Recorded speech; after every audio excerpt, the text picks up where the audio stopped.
Neal, congratulations. Thank you. Thank you. It's really an honor, so thank you very much. Unfortunately, this conversation is your prize. Let's get into it. Yeah, so we're in the news business here, so we're going to start with some news. And unfortunately, it's been a very, very dull period for media this last week. Neal, who is the better buyer for Warner Brothers Discovery? Netflix or Paramount? Oh my goodness. You know, I don't know. You tell me. You've been following. I just asked the questions. You know, I read what everybody in this room reads on a regular basis, so there's nothing that I know or really anything that I think I can add to the discourse that's out there. And by the way, anything I say now might be outdated 5 minutes from now, so I'll leave it at that. Fine. David Ellison is hinting that his acquisition would make Paramount competitive with YouTube. I think he means that as a compliment. Is he right? You know, I mean, this is going to sound very, very cliched. When we go to work at YouTube and you walk the halls of YouTube, we don't really think in terms of who the other streaming platforms are or the other whatever, feed platforms are. We really think, and hopefully, even the tables that I'm at today are a reflection of this. You will hear the term creator or creative person 100 times a day in every single one of our meetings, and that's really the only thing that we think about, because our job is to not program the streaming service that we deliver. Our job is to actually build the stage on which the amazing creators and programmers do what they do every single day. And most of the people that work for me are technologists, because our job is to connect those amazing creative people that are sitting over there with their audiences, no matter where they are in the world. And that's really what we think about versus what's this competitor doing versus what this other competitor's doing. You say that, but I'll keep asking. 5 years from now, does YouTube look more like Netflix or Netflix like YouTube? I think YouTube, if I were predicting something, I would say that YouTube, in its essence, is going to continue to look a lot like it does today, in the following sense, which is, as you pointed out, every day, 2 billion plus people all over the world come to YouTube to connect with their favorite creators, creative person, content, sports, movies, music, you name it. And in its essence, that's what YouTube is going to continue to be. Now, how it's consumed, how that content is getting created, that is going to be transformed by technology, which we can talk about. But that connectivity, the magic of YouTube, which is this open platform where if you have an idea, you're a creative person, nobody gets to tell you that you don't look the right way, you're the wrong gender, you're from the wrong part of the world. If you have something amazing to share, you can come onto YouTube and do that, and that won't change. YouTube is celebrating its 20th anniversary this year. Time named you Person of the Year in 2006, in part inspired by YouTube's launch. By the way, the leading referral source to YouTube in 2006 was MySpace. How would you explain to, let's say, a MySpace visitor from 2006 what YouTube has become today?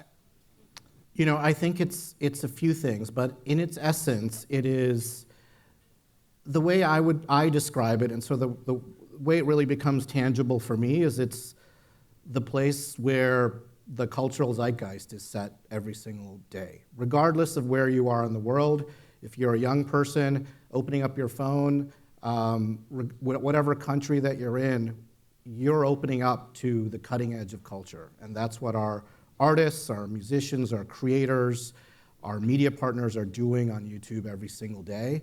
And that the creative canvas that they use to do that is what I think is ultimately truly profound about YouTube, which is if you have a story to tell, you can do it in a 15-second short or a 15-minute sort of long-form video, which was the original short form 20 years ago when you talked about 2006, to a 15-hour live stream and everything in between.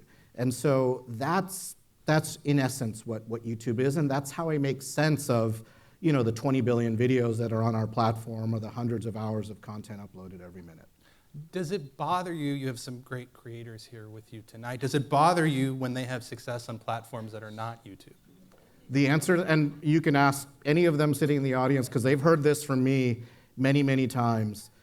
The answer is no. And the reason is because what all of them tell me, and I don't think they're saying it because they're talking to the CEO of YouTube, I think they really believe it, they tell me that YouTube is their home.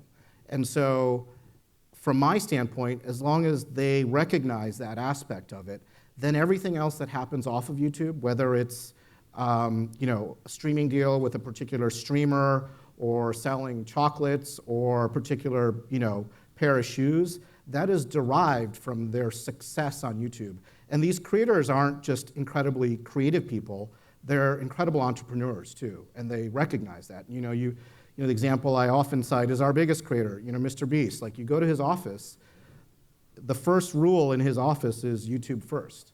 There would be no Beast games if there wasn't Mr. Beast on YouTube. And I think creators sort of really viscerally understand that. So their success off of YouTube, I think, just empowers them more and actually ultimately accrues to the success of their channels on YouTube. But speaking of success, YouTube made a push this year to get creators nominated for Emmys, but they were ultimately shut out. Why do you think that is? Well, I think you'd have to ask them. And I think what I would say there is it's a two-way street. If you ask a young person today, and I know everybody in this room has young people in their lives, chances are that the top 5 people that they name, if you ask them, like, who sets the culture for you, who do you think about, who gets you excited, 5 out of 10 of them are probably going to be YouTubers in some way. And so I think that, today, over 50% of the consumption of YouTube in the US happens on television screens. So if you're a young person, when you turn on the TV, you're turning on YouTube. And so that's the reason why our creators tell us that they want to be recognized for that amazing work. Like, they are, again, as I said, they're breaking through in terms of new formats, new types of creativity. And so, a creator that I work with, Kanigra Dion, she says, I studied hard, I worked my butt off, I want the A, and that's the recognition that they're looking for. Do you think Hollywood has a problem with companies like YouTube? I personally, obviously I spend a lot of time down there, and I spend time with our partners down there. I think, if you'd asked me this question, 10 years ago, I think there would be a lot of sort of like question marks or raised eyebrows or what is this? Like, what is this UGC content, right? Like, whatever. What is this raccoons high-fiving kind of thing, right? And I think you fast forward to today, and I don't think that question ever comes up anymore. Some of the biggest creators on our platform are our media company partners. Everybody talks about them, and all the news, all the headlines this year have been around, the negotiations between, YouTube, around YouTube TV and carriage deals or what have you. But what gets lost is that some of those media partners operate dozens, if not hundreds, of channels on YouTube. Like, they are some of the biggest creators on YouTube. They lean into it. They tell their stories. They have incredible IP, and an enormous amount of the fandom around their properties happens on YouTube, and they know it. They tell me that all the time. So let's move from Hollywood to somewhere even more fun, Washington. YouTube paid $20 million to the trust building the White House ballroom to settle a lawsuit with President Donald Trump. How do you explain that decision to your employees and to your creators? What I would say about that is, well, first of all, it is going towards this public trust. Yeah. And the way I think about it is, I say 2 things, which I have shared with my team. A number of them are here. Our job is to continue to deliver on that fundamental promise of YouTube. Our mission is to give everyone a voice and show them the world. I think things that get in the way of that mission can be distractions. They can be, take away from us actually focusing on what that goal is. And so finding a way to contribute it to ultimately what I hope is a good cause and putting it behind us is really the best way that we could have addressed that. And that's what we did. And it allows us to focus on everything else that we've just had this conversation about, which is the success of our creators. What does the future of media look like? How do we make YouTube the best learning platform for young people in the world? And that's been our approach. You said the Biden administration pressured you to censor certain types of content. Has the Trump administration done the same? We didn't say exactly what you said. How would you say it? Look, what I'll tell you, Sam, is we're a platform of, as I said, billions of people come to our platform. We have millions of people posting content on the platform every single day.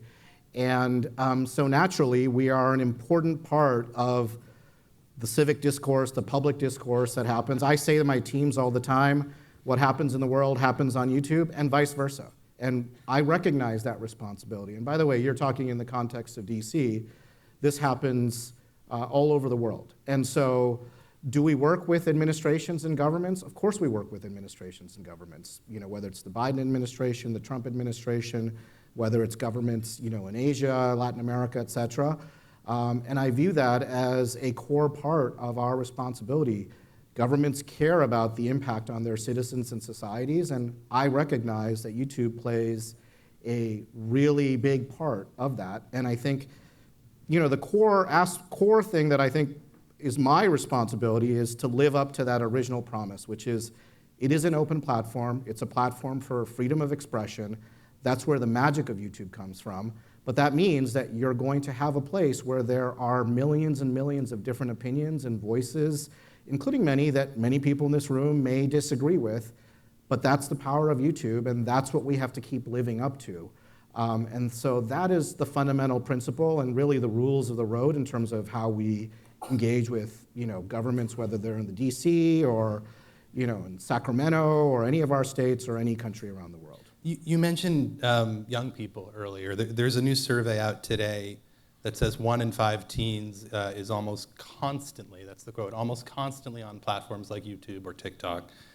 Do you worry about the impact that type of engagement has on kids?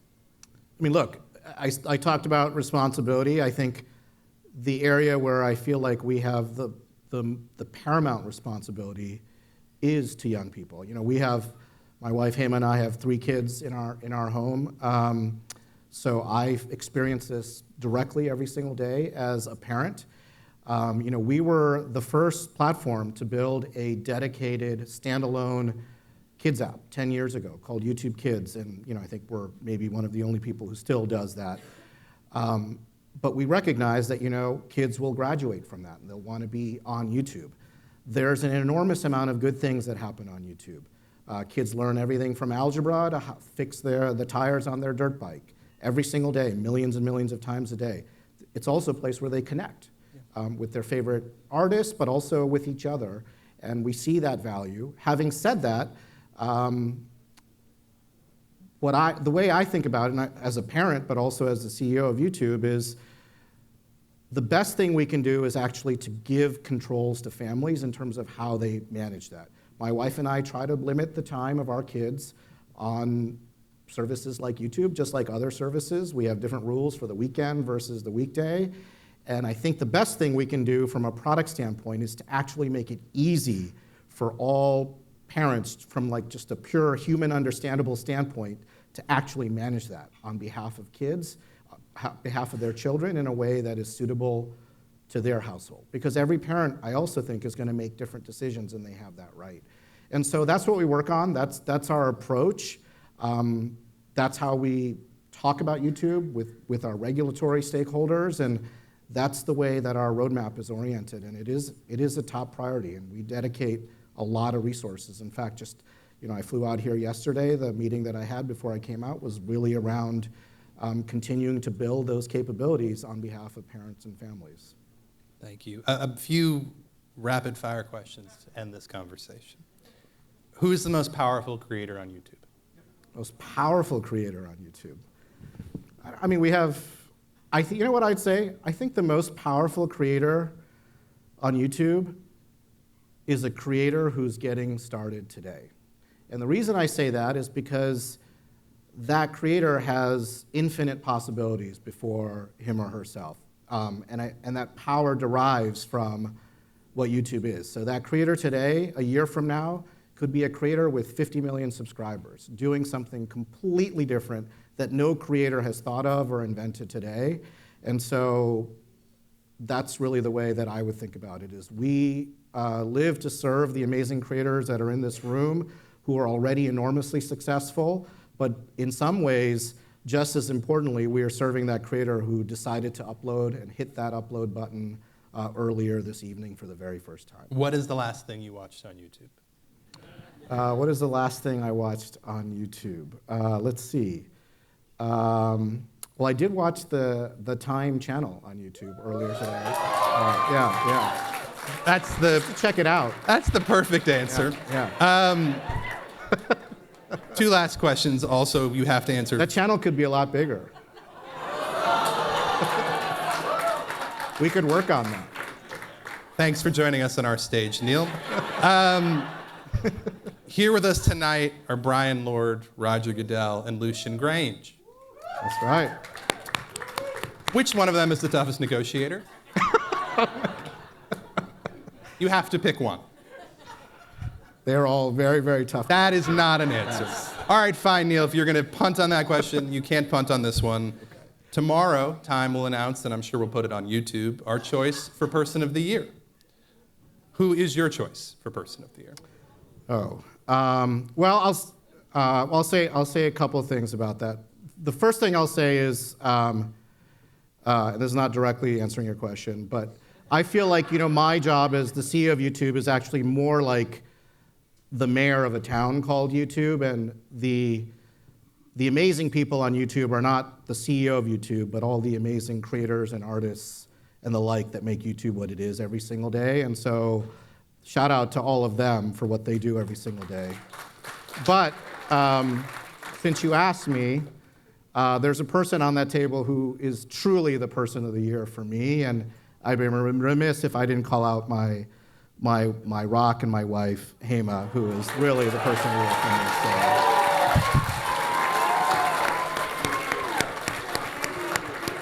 me. Neal Mohan clearly knows what he's doing. Thank you very much for being here tonight.